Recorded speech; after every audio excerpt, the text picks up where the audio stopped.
কামৰূপ জিলাৰ নগৰবেৰাৰ ঐতিহাসিক মেধিপাৰা কালী মন্দিৰত দুদিনীয়াকৈ আৰম্ভ হোৱা 125 সংখ্যক কালী পূজাৰ সামৰণি পৰে। এক উখল-মাখল পৰিৱেশত পুৱা ৰাভা হাছং স্বায়ত্তশাসিত পৰিষদৰ কাৰ্যবাহী সদস্য নগৰমল স্বৰ্গীয়াৰীয়ে মন্দিৰৰ মূল দ্বাৰ মুকলি কৰাৰ পাছতে মন্দিৰত অগণন ভক্তই নৈবেদ্য আগবঢ়াই সেৱা জনায়। বৃহত্তৰ নগৰবেৰাৰ লগতে দূৰ-দূৰণিৰ পৰা সহস্ৰাধিক ভক্তপ্ৰাণ পুৰুষ মহিলাই নিজৰ মনোবাঞ্ছা পূৰণাৰ্থে ঐতিহাসিক কালী মন্দিৰত সেৱা জনায়। ইয়াৰ পূৰ্বে মূল মঞ্চ মুকলি কৰে গুৱাহাটী পৌৰসভাৰ মেয়ৰ মৃগেন শৰণীয়াই। News x report MT news.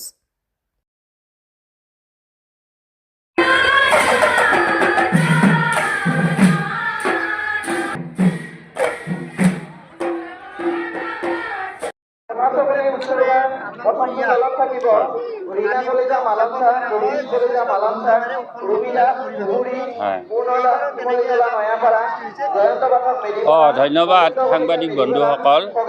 আচলতে এইখন এখন থান, জাগ্ৰত থান। থানখনৰ নাম হ'ল মেধিপাৰা সগুণবাহী জাগ্ৰত থান।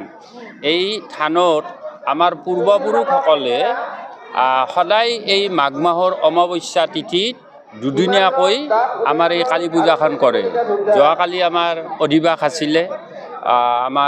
আমি ব্ৰাহ্মণ নিমন্ত্ৰণ কৰি তেওঁলোকে যিখিনি যাৱতীয় ৰীতি নিয়ম সেই দি আমাৰ মাৰ মন্দিৰত পূজা পৰ্ব আৰম্ভ কৰিছে।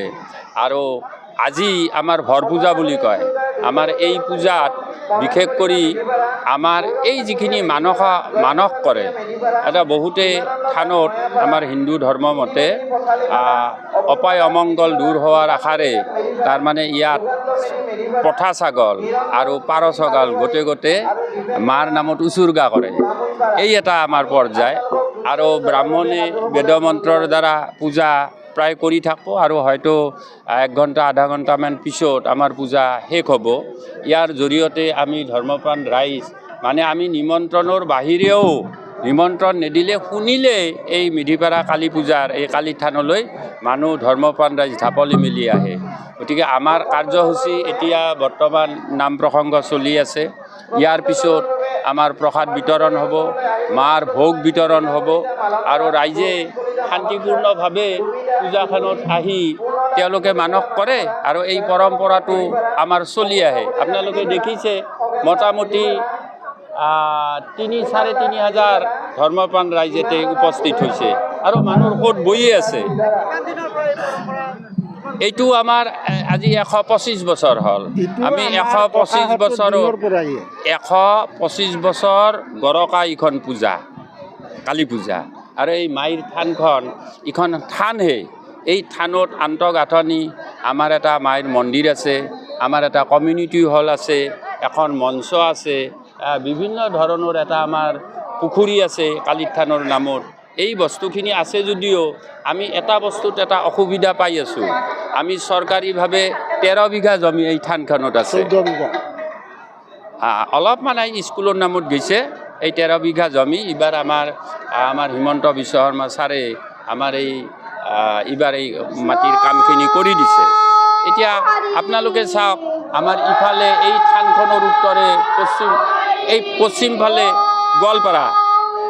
গোৱালপাৰা সমষ্টি পৰে আৰু এই থানখনৰ অলপ দূৰতে আমাৰ শ্বেৰমান আলীৰ সমষ্টি আৰু পশ্চিমে ঠিক এনেকুৱা এটা কোণাত এইখন এখন আমাৰ জাগ্ৰত থান। তাক আমি সুৰক্ষিত কৰাৰ কাৰণে আমি চৰকাৰৰ ওচৰত নিবেদন কৰিছোঁ।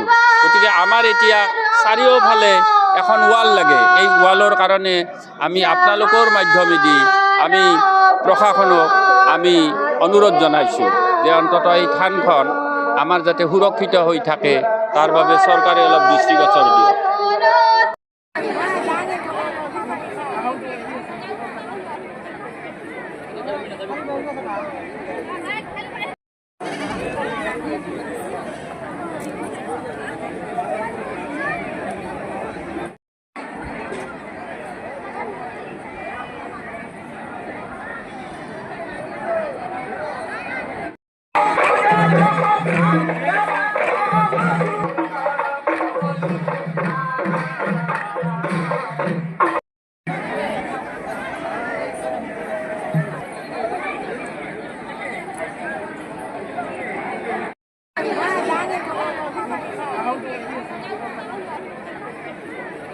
যাবি